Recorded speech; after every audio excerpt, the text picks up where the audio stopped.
والزيتون وطور سينين وهذا البلد الأمين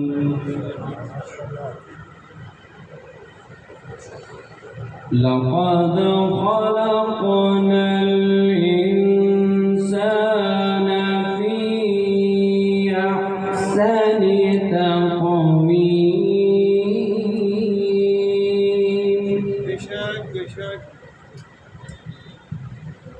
ثم رددناه أسفل سافلين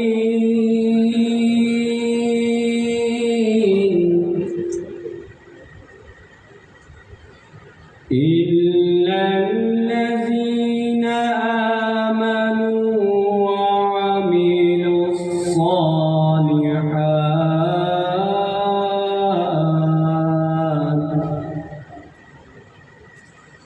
وعملوا الصالحات فلهم أجر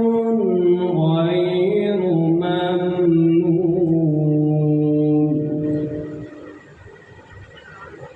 فما يكذبك بعد بالدين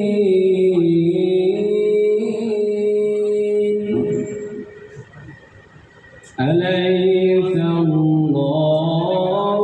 بأحكم الحاكمين